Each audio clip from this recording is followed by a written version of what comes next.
McDonald's is not just a fast food company, and reducing it to burgers, fries, and cheap meals completely misses what actually makes it powerful. Because what McDonald's really represents is one of the most efficient and carefully engineered systems ever built. One that didn't just scale across countries, but quietly reshaped how the modern world thinks about speed, consistency, and consumption itself. At any given moment, across cities, highways, airports, and neighborhoods around the world, millions of people are interacting with McDonald's in a way that feels almost automatic. Placing orders they already know, receiving food they already expect, and participating in a system so refined that it delivers near-identical experiences whether you're in Chicago, London, Dubai, or Lagos. That kind of global uniformity is not natural.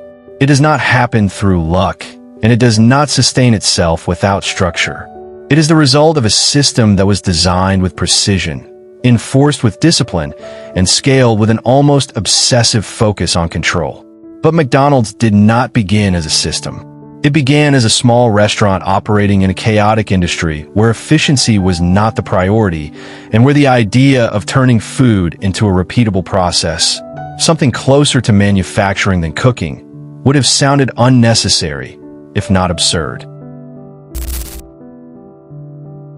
In the 1940s, the American restaurant industry was built around a completely different philosophy, one that prioritized variety, service, and experience over speed, where menus were long, kitchens were disorganized, and customers often waited in their cars while servers, known as car hops, moved between vehicles delivering orders that were prepared with little consistency and even less efficiency. Behind the scenes, these restaurants were unpredictable environments, with overlapping responsibilities, wasted motion, and long preparation times that made scaling difficult and profitability inconsistent.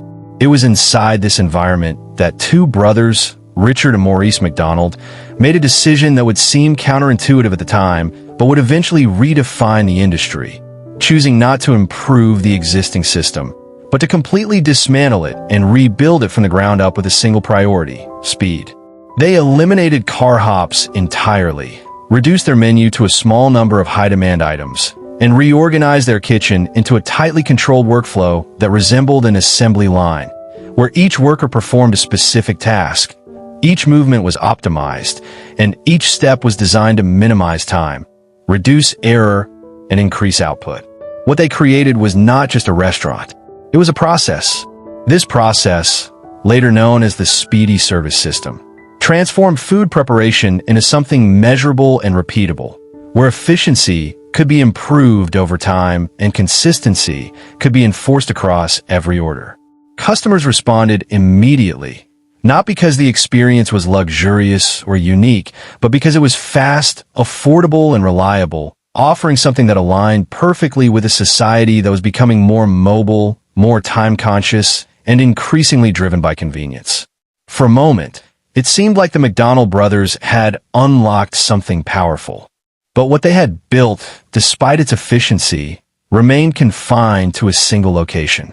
It worked, but could not scale. The shift from a successful restaurant to a scalable system did not come from the founders themselves, but from an outsider who recognized something they had not fully capitalized on: a traveling salesman named Ray Kroc, who, while selling milkshake machines, became curious after noticing that one small restaurant was ordering far more equipment than any other. When Kroc arrived at the McDonald's location in San Bernardino, what he saw was not just efficiency, but structure, a level of operational discipline that felt almost industrial, where staff moved with coordination, orders were processed with speed, and the entire environment functioned with a rhythm that suggested something far more deliberate than a typical food business. Where most people would have seen a well-run restaurant, Kroc saw a blueprint for expansion. He understood that the true value was not in the burgers or fries, but in the system itself. A system that, if replicated correctly, could produce identical results anywhere. Kroc approached the McDonald brothers with a plan to franchise the concept. But while the brothers were cautious, preferring controlled growth and manageable operations, Kroc was thinking at a completely different scale, imagining a network of identical restaurants stretching across the country and eventually the world. He did not just want to grow McDonald's. He wanted to multiply it. And over time, He positioned himself to take control of the company, transforming it from a single innovation into a scalable enterprise. Under Ray Kroc's leadership, McDonald's began expanding rapidly. But what distinguished this expansion from others was not just its speed, but the level of control that accompanied it, because Kroc understood that scaling without consistency would destroy the very thing that made the system valuable. At a time when franchising often led to inconsistency, with operators modifying menus, adjusting processes, and diluting brand identity, Kroc enforced a model that allowed for almost no deviation, ensuring that every location followed the same procedures, used the same ingredients, and delivered the same experience regardless of geography. This required more than instructions. It required infrastructure. Training programs were established to teach franchisees exactly how to operate within the system. Supply chains were standardized to ensure uniform quality, and operational guidelines were enforced with a level of strictness that left little room for interpretation. Every detail mattered, from the temperature of the grills to the timing of each order. The system was designed to eliminate variation and maximize efficiency. But even this level of control was not the most important shift, because beneath the surface, another strategy was taking shape, one that would redefine the company's foundation. Rather than relying solely on franchise fees and food sales, McDonald's adopted a model that allowed it to control the land beneath its restaurants, effectively turning the company into a real estate entity disguised as a fast food brand. Franchisees did not simply operate under the McDonald's name. They occupied McDonald's locations. This meant that as the company expanded, it was not just selling food, but accumulating valuable property, creating a financial structure that generated consistent revenue through rent while simultaneously increasing the company's long-term asset base. It was a subtle shift, but one that fundamentally changed everything.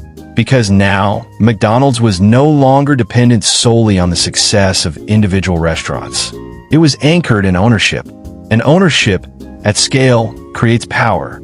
As McDonald's expanded beyond the United States, it faced a challenge that had broken many global brands before it: how to maintain a consistent identity while adapting to entirely different cultures, preferences, and expectations across the world.